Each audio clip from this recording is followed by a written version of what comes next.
파트 2에서는 인터넷에 관해서 알아보도록 하겠습니다. 파트 2의 주요 내용은 다음과 같습니다. 인터넷을 정의해 보도록 하겠고요. 인터넷에서 사용하고 있는 TCP/IP라는 프로토콜에 대해서 알아보도록 하겠고요.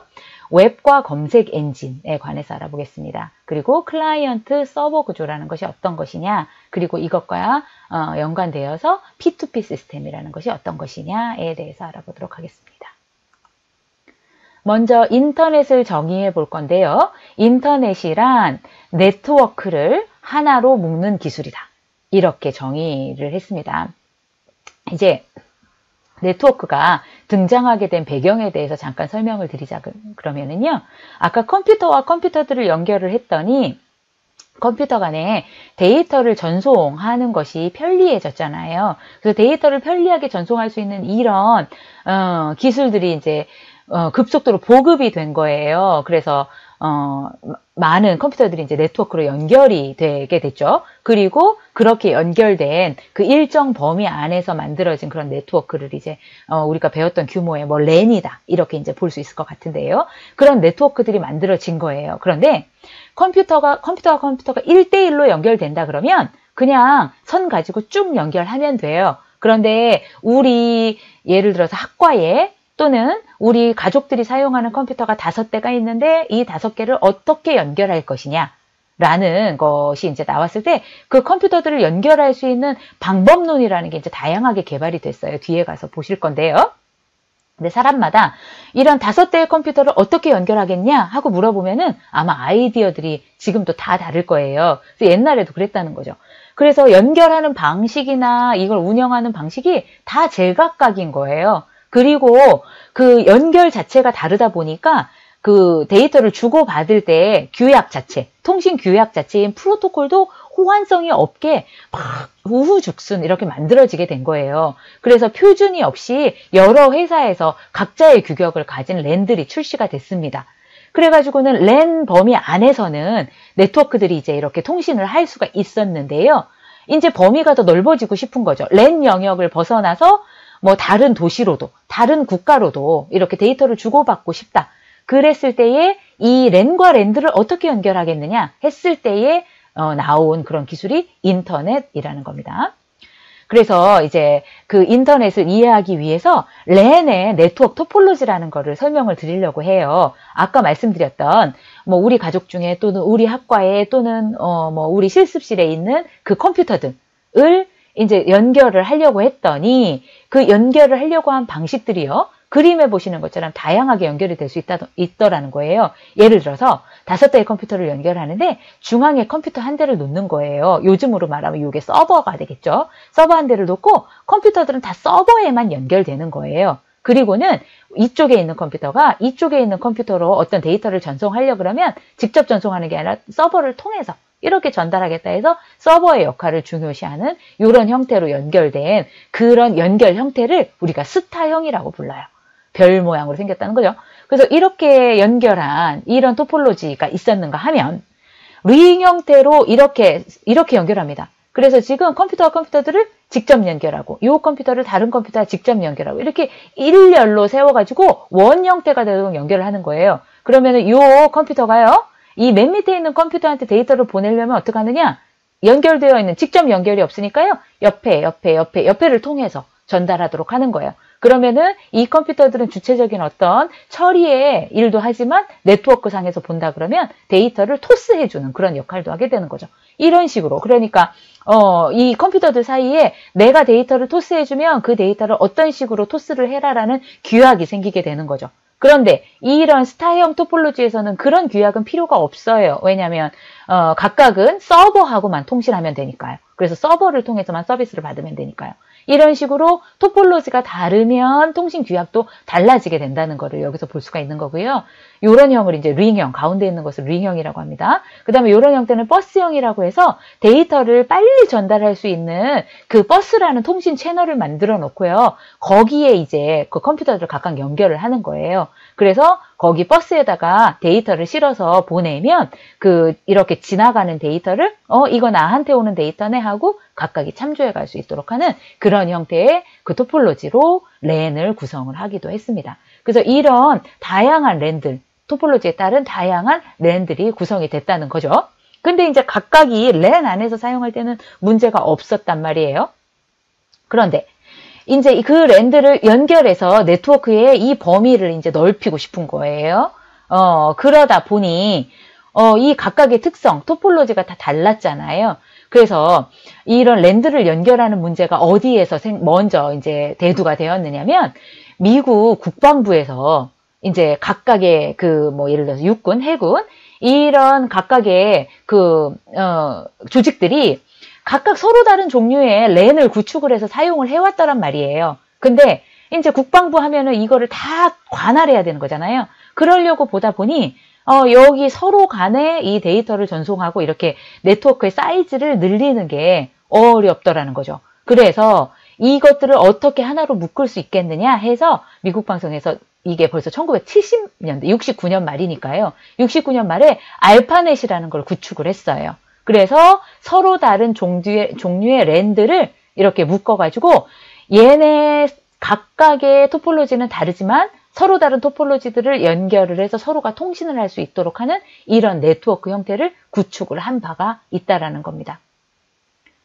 그리고 나서 이렇게 인터넷에서 서로 다른 네트워크들끼리 어떻게 데이터를 주고받을지에 대한 이제 통신 규약이 필요하게 됐겠죠. 그래서 그런 통신 규약에 대한 연구가 이제 쭉 진행됐던 거예요. 그 알파넷 이후에 말이에요.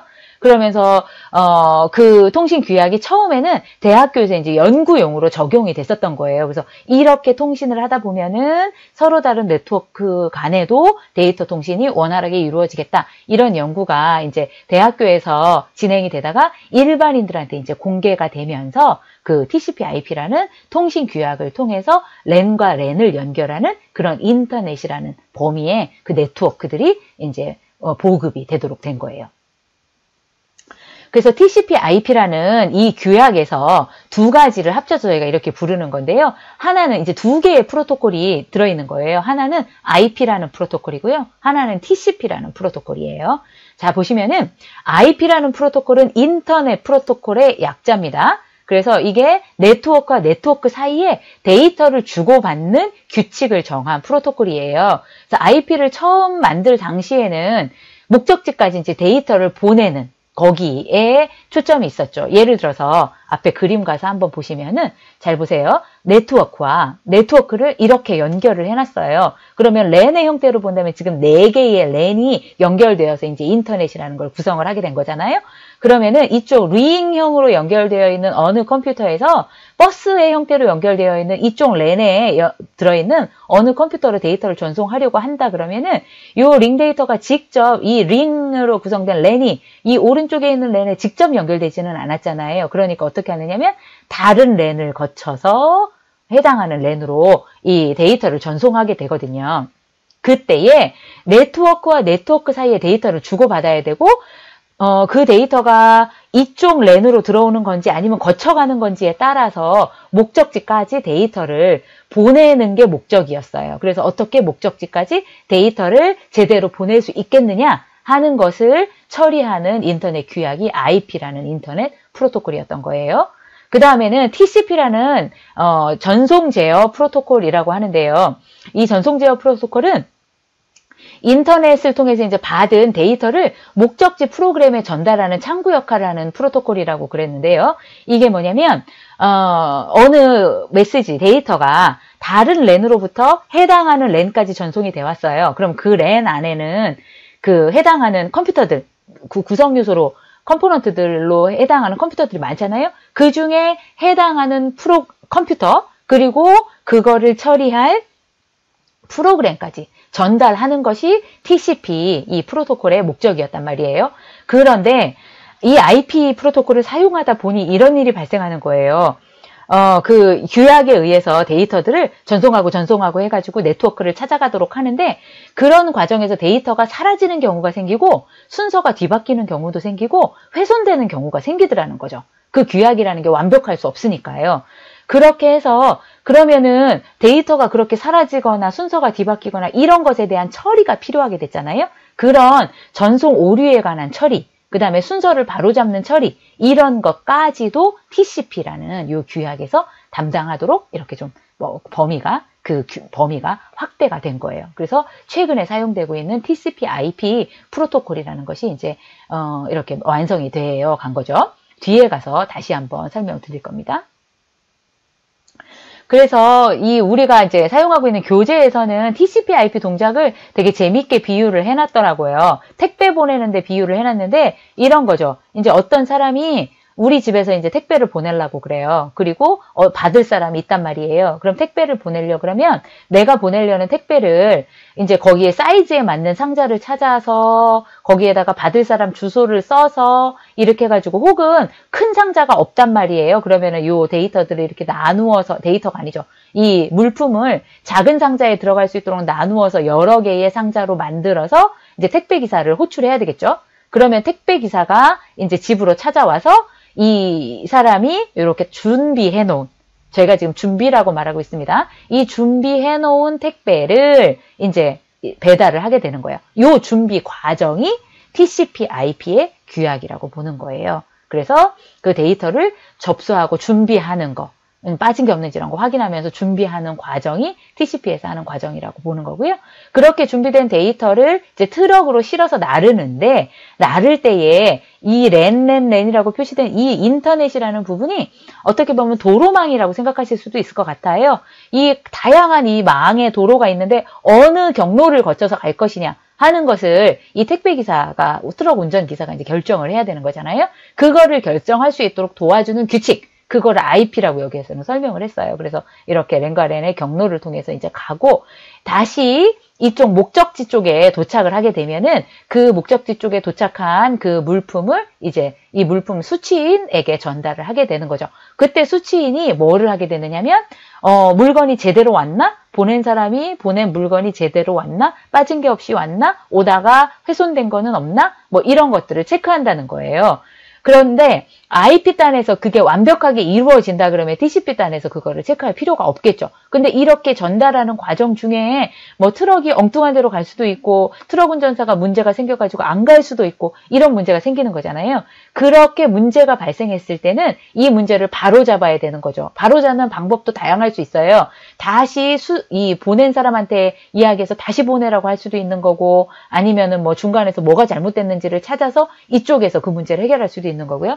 그런 다양한 동작을 취하는 것. 이거를 데이터 다시 통신으로 돌아와서 비유해 본다면 어느 한 컴퓨터에서 다른 컴퓨터에 데이터를 보냈는데 그 데이터가 전달이 되어서 확인을 해보니 오는 과정에 문제가 발생했더라. 그 문제에 대해서 어떤 처리 방법으로 처리를 할 것이냐를 그 약속을 정하는 것이 TCP라는 그 통신 규약이다라고 생각을 하시면 될 것 같아요.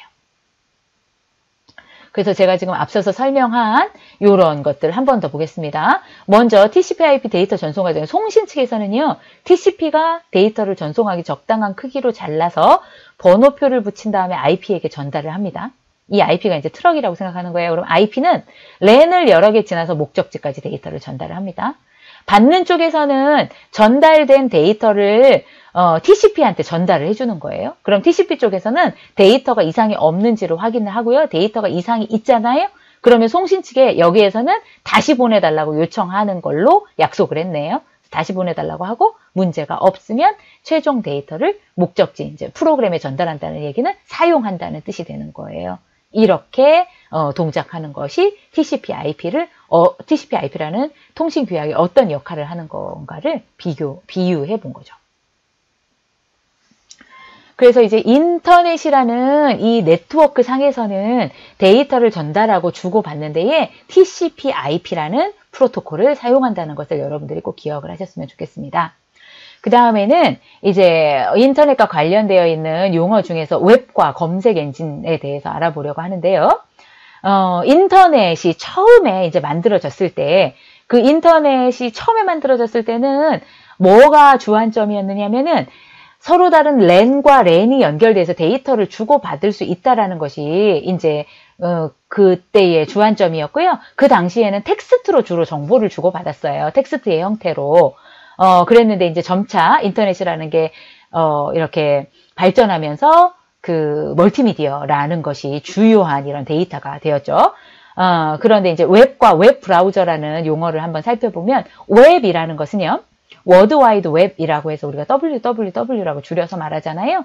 문자나 영상, 음성 정보, 음성 등 이런 다양한 멀티미디어의 정보를 한꺼번에 제공하는 멀티미디어 서비스를 웹이라고 말하죠. 그래서 지금 우리는 웹하면은 누구나 멀티미디어 서비스라고 생각을 하고 있었는데 초기에는 웹에 텍스트 정보가 주로 표현이 됐었다는 얘기예요. 그리고 웹상에서 인터넷을 이용해서 웹 형식으로 그 정보를 웹 형식으로 만들어진 문서를 보여주는 프로그램을 우리가 뭐라고 부르느냐면 웹 브라우저라고 부릅니다. 그래서 웹 브라우저의 가장 기본 기능은 HTML 형식으로 만들어진 문서를 보여주는 거예요. 그런데 거기에 이제 최근에는 검색 엔진이라는 것이 이제 추가가 되는 거죠. 그래서 초기의 웹브라우저가 모자익이라는 거였어요. 이게 옛날 얘기인데요. 1993년도 일리노이 대학에서 만들었던 웹브라우저였었거든요. 여기 그림에 보시는 건데요. 다 텍스트 형태로 되어 있죠. 여기도 마치 그림인 것처럼 보이지만 이게 다 텍스트로 만들어진 것들이에요. 그래서 이제 요런 이미지 요런 문자 같은 거 일부 빼고요. 또 기존에 이제 이런 처음에는 이제 모자익이라는 이런 웹브라우저가 만들어졌었고, 그리고 나서는 웹브라우저 상에 그냥 텍스트로 된 정보만 보여주던 게 가장 초기 버전이었어요. 그러다가 조금씩 이제 그래픽을 추가하게 됐고요. 아주 중요한 개념 하나가 뭐가 추가가 됐느냐면 이 텍스트에다가 여기 보시면은 검은색으로 표시된 텍스트가 있고 파란색으로 표시된 텍스트가 있는데 파란색으로 표시된 텍스트가 하이퍼 텍스트라는 거예요. 여러분들 다 알고 계시죠? 하이퍼 텍스트는 클릭하면은 어느 웹사이트로 연결되는 링크의 역할을 하는 거잖아요. 이게 모자이크 시절부터 이제 이런 개념이 만들어져서 사용이 됐었던 거죠. 근데 여기 그 당시만 해도 하이퍼 텍스트를 연결을 하면 또다시 텍스트 형태로 주어진 그런 웹페이지로 연결이 됐었어요. 그러다가 이제 모자이크 이후에 다양한 웹브라우저들이 개발이 됐는데 넷스케이프니 인터넷 익스플로러니 이런 것들이 개발이 되면서 이런 웹브라우저들은 텍스트뿐만 아니라 다양한 이미지, 사진, 멀티미디어들을 이렇게 보여줄 수 있는 그런 형태로 발전이 되어 와서 최근에는 크롬이라든가 파이어박스라든가 다양한 웹브라우저들이 개발이 되게 된 겁니다. 그리고 이제 검색 엔진이라는 것이 웹에서 굉장히 이제 중요한 역할을 하는 거잖아요. 그 검색 엔진 자체가 이제 웹 브라우저로 통합이 돼서 들어온 형태로 최근에는 사용되고 있는데요. 초기의 검색 엔진이라는 것은 웹사이트 주소를 찾아주는 역할을 했었어요. 그래서 웹사이트 주소를 어떻게 찾아주느냐? 검색 엔진 내부에 그 웹사이트 주소를 종류별로 예를 들자면 쇼핑몰이라든가 아니면은 무슨 정부 사이트라든가 아니면은 무슨 연구에 관련된 사이트라든가 이런 종류별로 그 서버 내에 그 웹사이트의 주소들을 쭉 정리를 해 놓은 거예요. 또는 나라별로 이렇게 소팅을 해서 그러니까 만들어진 그때만 해도 웹사이트가 많이 없었으니까요. 그 주소들을 다 정리를 해 놓고 그래서 그 카테고리들을 보여주는 거죠. 그러면 사용자가 거기에서 이런 사이트에 뭐가 있을까 하고 들어가서 볼 수 있도록 해주거나 그게 조금 이후에 발전되면서는 검색할 수 있도록 이렇게 도와줬었던 거예요. 그래서 최초에 그 사이트를 검색할 수 있도록 했었던 그 웹브라우저 검색 엔진이 야후였어요. 그래서 야후에서 검색 사이트를 제일 먼저 시작을 했었어요. 근데 그 당시만 하더라도 그 사이트를 다 사람이 직접 분류를 해가지고 입력을 하는 그런 시스템이었었습니다. 근데 이제 이 웹이라는 게 정말 폭발적으로 그 규모가 커졌잖아요. 그러다 보니까 이제 사람이 분류할 수 없어지면서 이제 구글 같은 시스템에서 웹봇을 사용하는 거죠. 그래서 웹봇 사용해서 로봇이 그 사이트들의 주소를 가져오고 그 새로 만들어진 그 사이트들이 이제 등록하지 않아도 이렇게 그 크롤링이라는 이런 그 기법을 이용해서 가져오고 그 데이터들을 분류를 하게 되고 그리고 나서 이제 사용자의 검색에 따라서 그 검색 결과를 돌려주는 그 지금의 형태의 그 검색 엔진으로 발전을 하게 된 겁니다. 자, 그리고 이제 웹상에서 우리가 그 정보 또는 웹페이지, 웹서비스 이런 것들을 이용할 때에 컴퓨터와 컴퓨터가 연결되는 그 동작하는, 그러니까 물리적인 연결이 아니고요. 동작하는 그 구조가 주로 클라이언트 서버 구조라는 것을 많이 사용을 합니다. 그리고 이것과는 다른 P2P 구조라는 게 있어서 우리가 그 컴퓨터들이 그 웹을 위한 서비스를 주고받는 그러니까 요청과 정보를 주고받는 그 구조에 대해서 두 가지를 지금부터 알아보려고 하는데요. 먼저 클라이언트 서버 구조에 대해서 알아보려고 그래요. 클라이언트 서버 구조라는 것은 컴퓨터들이 인터넷상에 연결되어 있는 컴퓨터들이 역할별로 구분을 해놓는 거예요. 그래서 서버 컴퓨터라는 것은 이 내부에 정보들을 가지고 있으면서 그 정보를 보내달라고 요청하는 컴퓨터들에게 정보를 제공해주는 역할을 하는 컴퓨터를 서버라는 역할로 우리가 구분을 하는 거고요. 서버에서 제공해주는 서비스를 사용하고자 하는 사용자의 역할을 하는 컴퓨터를 우리가 클라이언트라고 구분을 합니다. 그래서 이게 요즘 같으면은 서버용 컴퓨터가 별도로 있기도 하지만 그냥 일반 PC를 사용해서 이런 서비스를 제공하는 서버의 역할을 하도록 사용할 수 있어요. 그러니까 하드웨어적으로 어떤 컴퓨터는 클라이언트고 어떤 컴퓨터는 서버다 이렇게 구분을 할 수 없고 역할로서 구분을 한다는 얘기예요. 그래서 이제 그 웹 서비스 같은 경우에 우리가 사용하는 컴퓨터 있잖아요. 제가 지금 네이버나 구글에 연결해서 뭔가 검색을 하려고 그러면은 제가 사용하는 컴퓨터가 클라이언트에 해당하는 거예요. 그리고 네이버라는 그 회사에서 네이버 서비스를 제공하고 있는 그 컴퓨터가 서버에 해당하는 거죠. 그러면은 서비스 요청을 하는 클라이언트가요. 서버한테 내가 지금부터 서비스 요청을 하겠다라고 그거를 리퀘스트라고 하거든요. 그래서 리퀘스트를 보냅니다. 그러면은 서버가 데이터를 클라이언트 쪽에다가 이제 응답을 하는 거예요. 그런 구조로 되어 있어요. 그래서 서버는 그 리퀘스트를 받아들일 준비가 되어 있어서 많은 클라이언트로부터 오는 리퀘스트를 받은 후에 그 리퀘스트에 해당하는 데이터를 그 리플라이와 함께 이렇게 전달을 해주는 그런 구조로 되어 있습니다. 이때에 HTTP라 함은 클라이언트 서버 구조 기반으로 동작하는 하이퍼텍스트 전달 프로토콜을 말하는 거예요. 그래서 이쪽에 있는 클라이언트 컴퓨터하고 그 다음에 서버 쪽에 있는 컴퓨터들이 어떤 리퀘스트를 통해서 어떤 리플라이를 받고 어떻게 데이터를 전송할 것이냐 하는 것에 대한 그 규약을 우리가 HTTP, 하이퍼텍스트 트랜스퍼 프로토콜이라고 말한다는 겁니다. 그런데 이제 현재 대부분의 그 웹 서버들은 앞서서 봤었던 클라이언트 서버 구조 그 방식을 사용을 하고 있어요.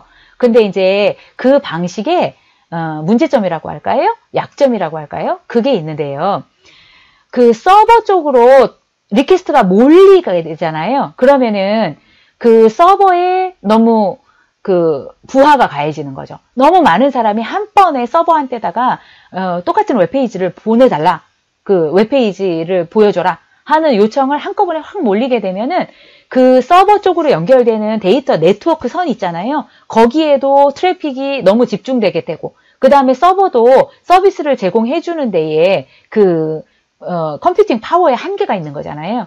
그래서 네트워크와 서버를 확보하지 못하는 클라이언트들이 생기게 되면은 리퀘스트를 했음에도 불구하고 웹페이지가 열리지 않는 그런 서버 과부하의 문제가 생깁니다. 그래서 여러분들 예를 들자면 이런 예 있죠. 그 방탄소년단 BTS 무슨 티켓을 팔아요. 그러면은 정말 막 한 1초 사이에 너무 많은 사람들이 한꺼번에 서버에 몰려들어 가지고 그거 티켓 사려고 할 때 서버가 다운됐다 이런 얘기 많이 듣는 게 그 서버 쪽에 과부하가 걸린 그런 거죠. 그래서 그 서버를 운영하는 기관에서는요, 그 서버에 연결되는 네트워크, 그 다음에 서버의 성능이 이런 과부하로 인해서 다운되는 것을 막기 위해서 굉장히 많은 비용을 씁니다. 최근에 코로나 때문에 지금 우리도 얼굴 대면하지 못하고 이렇게 동영상을 통해서 하잖아요. 근데 지금 제가 여러분들한테 제공할 때 이 강의를 유튜브에 올리고 있잖아요. 근데 저만 올리는 게 아니라 대한민국뿐만 아니라 전 세계에 있는 얼마나 많은 학교의 강의들이 지금 유튜브를 통해서 서비스를 되고 있지 않습니까? 그런데도 유튜브가 다운돼서 서비스 못 받지는 않잖아요. 그러니까 얼마나 거기에 많이 그 투자를 하고 있는 건지 그런 거를 알 수가 있는 거죠. 그럼에도 불구하고 이제 서버 과부하라는 문제는 내재되어 있는 거예요. 서버에 부하가 많이 걸릴 수 있다. 그래서 이런 문제를 해결해 볼 수 있을까라고 해서 고안되어서 나왔던 시스템이 P2P라는 시스템이에요. 그래서 P2P는 말 그대로 피어-투-피어라는 시스템인데요. 컴퓨터와 컴퓨터들이 이렇게 연결되어 있을 때 이제 서버가 있는 경우도 있고 없는 경우도 있어요. 서버가 있는 경우에는 그 역할이 그 정보들, 어떤 컴퓨터에 어떤 데이터가 있어 라는 거를 알려주는 목록의 역할만 하는 거예요. 그리고 실제로 그 데이터들을 전달을 할 때는 그 데이터를 가지고 있는 컴퓨터가 데이터를 요청하는 컴퓨터에 직접 전달해 주도록 하는 이런 방식이 P2P 시스템입니다. 그래서 그 정보들을 데이터를 주고받는 것이 서버에 중앙 집중되지 않고 컴퓨터와 컴퓨터들로 분산되는 형태의 그런 데이터 전송 시스템이라고 볼 수가 있죠. 이때 만약에 서버가 있다 그러면 서버는 어떤 컴퓨터에 어떤 정보가 있어 라는 것만 목록만 가지고 있어서 여기에 목록을 참조한 후에 그 데이터를 가지고 있는 컴퓨터에 직접 리퀘스트를 하게 되는 그런 시스템이 되는 거죠.